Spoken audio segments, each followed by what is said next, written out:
Good morning, good morning, good morning! It's Sunday and it's Father's Day! Pupunta tayo ng Marilake. Tara, samahan nyo kami. Alright! Alright! Let's go! Station mo. 1, 2, 3.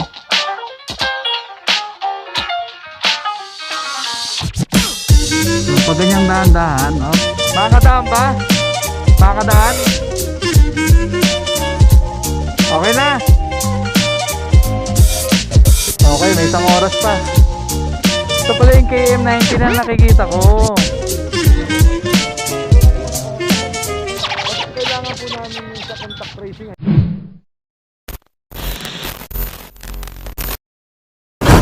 So recap lang tayo from Pasay. Dito na kami nagkita-kita sa may Shell Pogon, dito sa may Marikina. Kasama ko pala si Jercel. Shout out sa'yo, papi. Then magbe-breakfast kami sa Cafe Caterina or sa BNK. Nagpagas na ako, pero sa Petron ako nagpagas. Pagas ako ng Blaze 100. Para may hatak-hatak yung motor natin sa paahon. Makahabol tayo sa kasamahan nating sniper 150. Dahil medyo matulin to. So hindi na ako nag-waste. Ang nag-waste na lang si Jercel. At siya na lang yung pinaguide ko. Pero parang feeling ko dapat ako guide eh. Ako may mini driving light. Time check tayo, 4:50 AM. Malis kami sa may Shell Pogon, no? 4:50 na. And arrival namin siguro 5:30 or 5:50. So 1 hour din yung depende sa takbuhan namin. Halos parang first time ko na lang ulit umakyat dito sa Marilake. Dahil unang akyat ko dito way back 2008 pa. Grabe, ang tagal na. 2008. Tapos motor ko nun XRM Underbone, yung 110cc.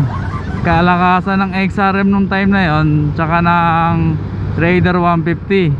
So yun yung pinakaunang akit ko dito. Tapos di na nasundan kasi nga binenta ko na yung XRM ko eh. Tapos nag-abroad na rin ako nung time na yon. Babatiin ko na rin lahat ng mga tatay ngayon dahil Father's Day. Happy Father's Day sa lahat ng mga tatay dyan, especially sa aking ama. Happy Father's Day. And we love you.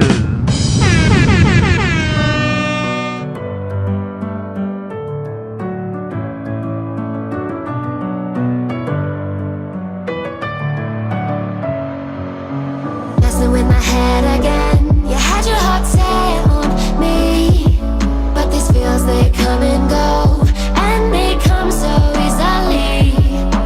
Tell me what it is about you that I can't forget, but you're breaking down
May OBR yon, may OBR, may OBR, sa likod natin walang OBR.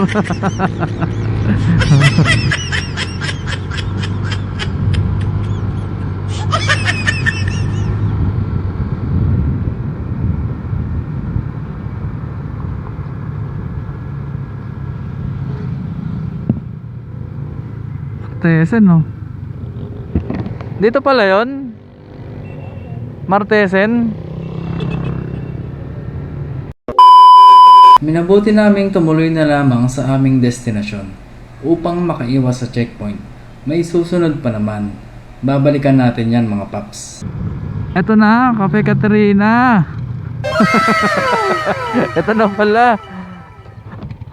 Alright, we're here. Ayos na ayos.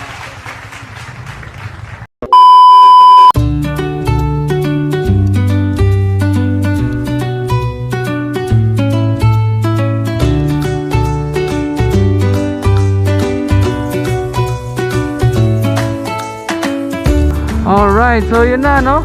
Nakapagkape na tayo. Makakain na tayo ng longganisa, long silog. At inulan na tayo dito sa Cafe Caterina. On the way kaming Gerald's Peak. Less than an hour ang biyahe namin. At maulan. So rain or shine, laban na to. Ay! Basa-basa. So pag ganyang dahan-dahan, wiper tayo. Wiper natin, visor. Nagmo-moist.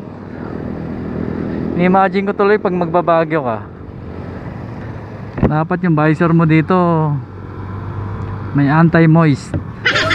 So yung ginastos namin dun sa Cafe Caterina, yung brewed coffee 50 pesos, yung longganisa, long silog, nasa 100 pesos. So 150. So pwede na. Then ganda pa ng view, no? Raincoat na dala namin, isa lang. So ako, rain or shine. What the fuck? Wala pa naman akong jacket. Jersey lang tayo. Malamig na nga, umulan pa.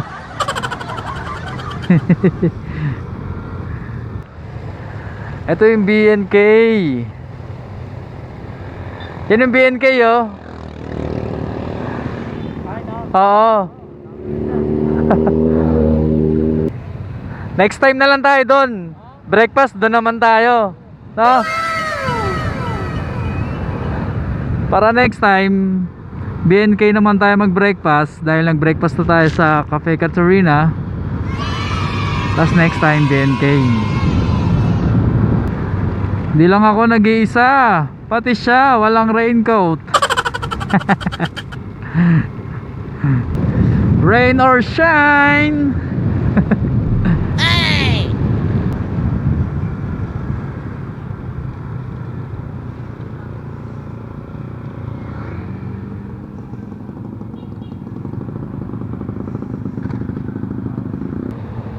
Oo. Makakadaan ba? Makakadaan? Okay, wala na ata. Wala na ata. Tara, tara.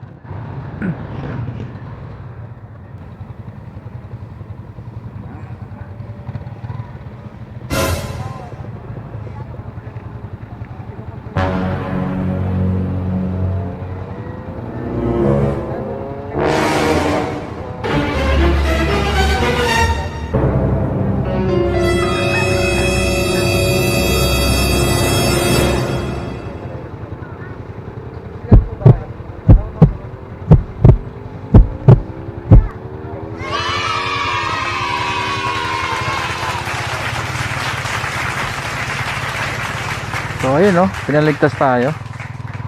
Pinatawid tayo. So tuloy ang adventure natin for today. So kahit maulan, hindi nila tayo mapipigilan. So ayan ang ulan. No choice tayo kundi mabasa habang umuulan. At ang camera natin walang waterproof casing. Patay. Pero water resistant naman siya. Nabinyagan.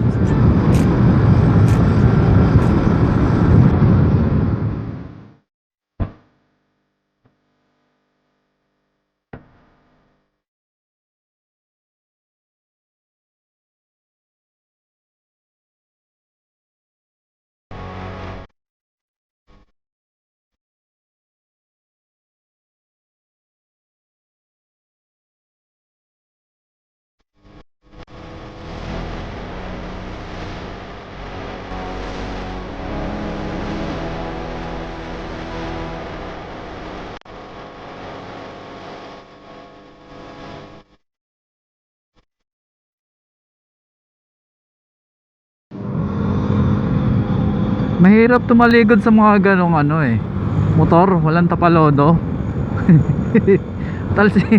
Talsikan sa yung ano eh, putik eh.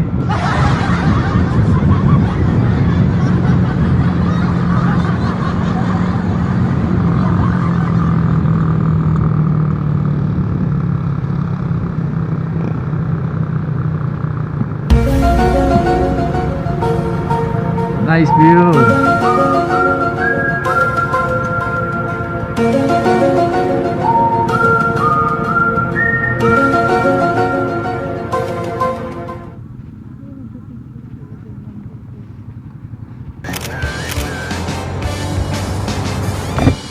So let's go ulit. So konting picture lang. Ang background natin yung bundok.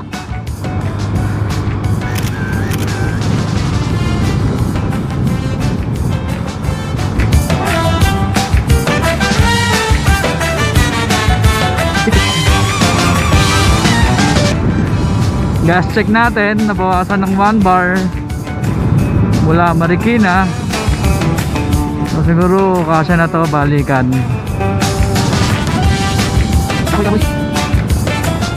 Nice view.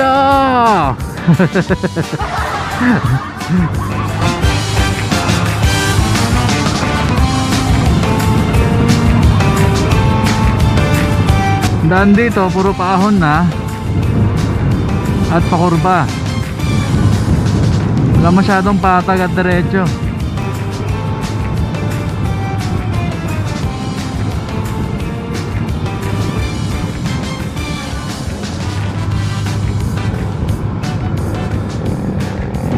Yung nakita nating ulap doon, ito na oh, pagi na.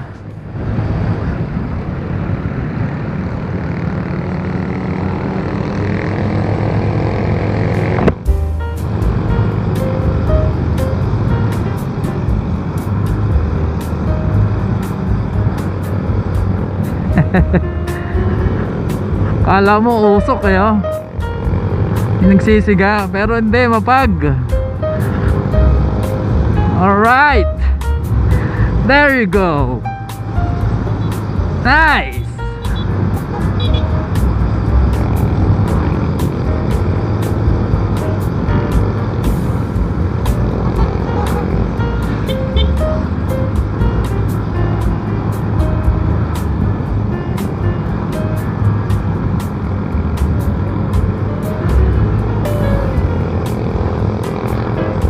Alright, mga NMAX group to ah.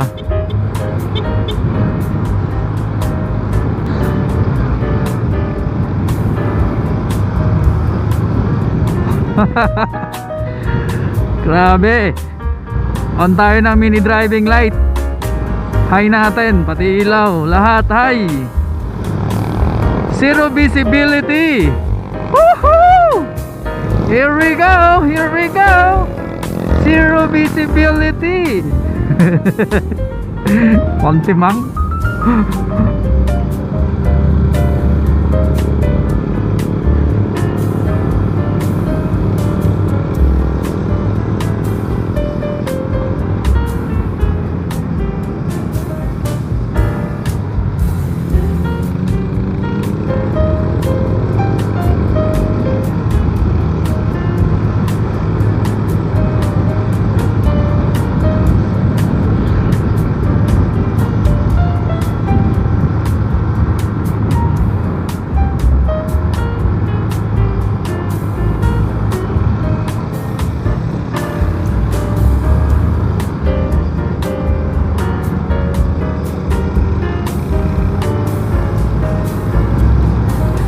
Time check 8 o'clock. At ayan na po siya. 8 o'clock. Ganto itsura dito. Woohoo! Grabe. Tantay nasa tuktok.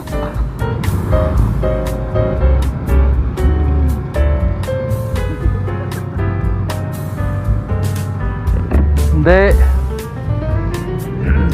Slow down lang.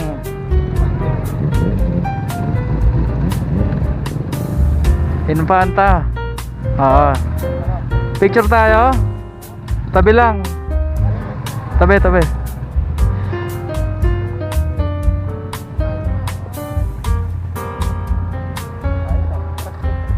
Tara. Quezon na to. Ayop.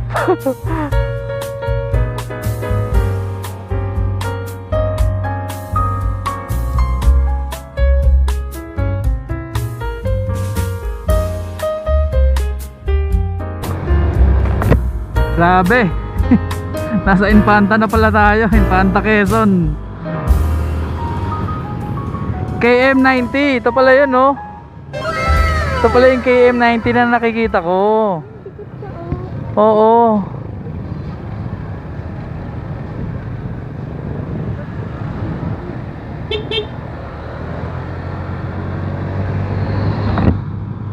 So dyan pala yun.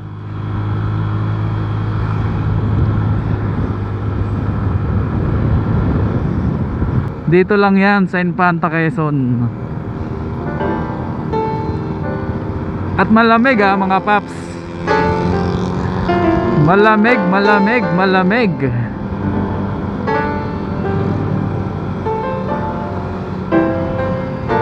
At zero visibility. Oh, wala na akong makita.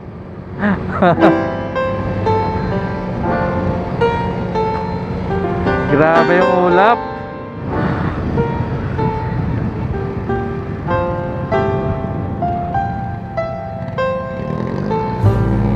Yun, oh, pampainit.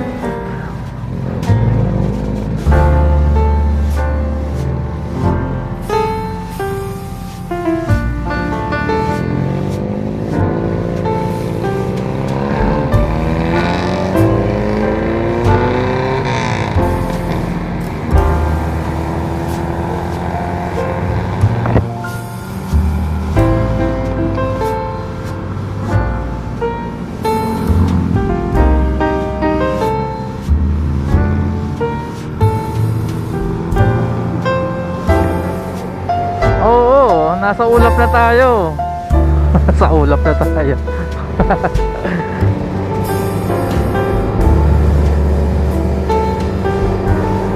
Kasi atin yakap na yung ulap oh.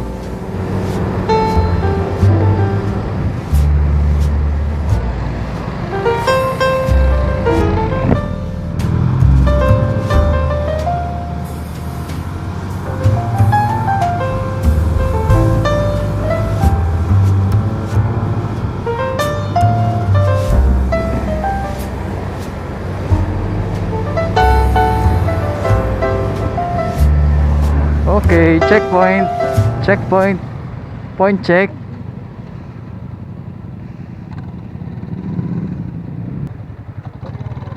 Subukan nyo munang tumawag. Subukan nyo munang kumontak ulit. Kasi kailangan po namin yung sa contact tracing yung reservation nyo. Contact tracing po. Lahat ng taong pumasok doon, ibinibigay sa amin yung pangalan. Apa. Kung hindi naka-reserve doon, wala kayong pangalan doon. Apa. Kailangan mapilitan yung mabigyan kayo ng Contact tracing po. information na kayo. Pakita din namin. Wala nakakatawa namin sa tracing tuloy. Yung sa direct take na po, patapos na natin. Ayun, wala Ano kaya? Makakatawid kaya tayo? So ayun no, medyo mahigpit dito sa second checkpoint natin. So ayun no mga paps, nag-decide kami na doon na lang tumambay sa KM90. So kung pupunta po kayo ng Gerald's Peak, make sure na meron kayong papakitang reservation or kausap doon na nakapag-reserve kayo, tsaka contact tracing. Then pinapalusot naman nila kapag meron kayo nun. Kami wala talaga kahit isa talagang walk-in lang kami ngayon. Nag-try lang kung makakadaan o hindi. So hindi tayo nakadaan, pero next time dadayuhin ulit natin yan. Pero may nakita tayo kanina doon na magandang tambayan. Hindi naman kalayuan sa checkpoint kay M90. So doon tayo.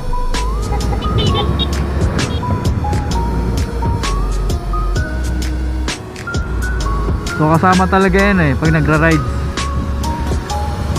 Pero siguro pag okay na yung situation natin, pag wala ng pandemic, maluwag na yung daan, wala ng checkpoint, eh mabablog din natin yan, Gerald's Peak. Tulad ng nangyari sa atin sa Real Quezon, na excited pa naman ako that time kasi nga first time din, kaya excited. So malakas ang hangin, no? Sinarado ko lang yung visor. So dadayuhin ulit natin yan at ibablog ulit natin.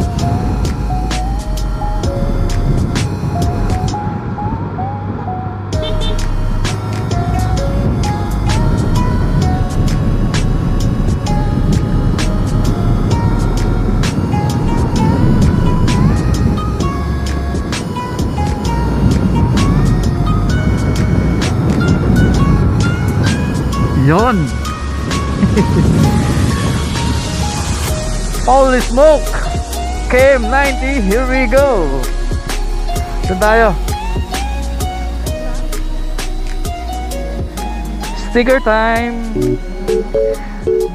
Sticker time! Sticker time! Yes, Arelo.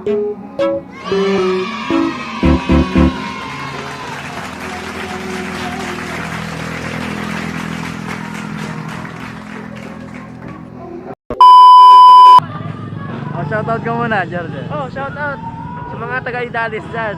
Oh, dalawa lang kami nag-ride, yung hindi sumama. Lugi kayo. Ang sarap dito.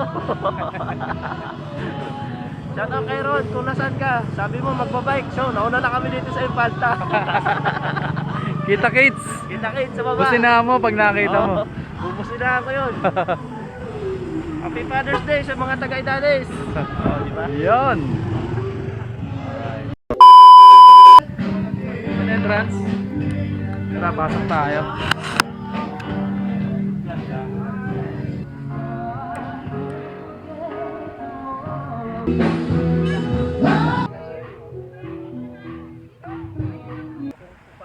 Kung Fu Panda. Lahat ng bagay na nangyayari sa mundo, planado man o hindi, lahat yan ay may rason. Kung di man tayo natuloy sa pupuntahan, asahan mo na meron namang nakalaan na magandang bagay para sa'yo. Hindi na ako magtataka kung bakit paborito ng kapwa ko mga riders ang puntahan ng Marilake. Isa na siguro sa mga rason ay ang napakaganda at nakaka-relax na tanawin. Patag at magandang kalsada, masarap na pagkain, iba't ibang uri ng kainan, at syempre, bilihan ng mga pangmalakasang mga pasalubong. Dito mo mararamdaman ang masarap na pakiramdam dahil sa tanawing taglay at tahimik na kapaligiran. Walang ingay, walang away, walang sakit sa tenga na lagi mong maririnig sa Kamaynilaan. So from Marikina to KM90, so 1 bar lang yung aking nagastos sa gasolina. So yung isang full tank mo from Marikina, Bahalikan, kayang-kaya na pauwi. 90 km from Luneta. Alright.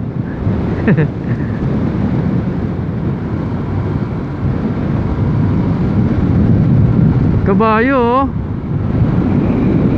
1 horsepower.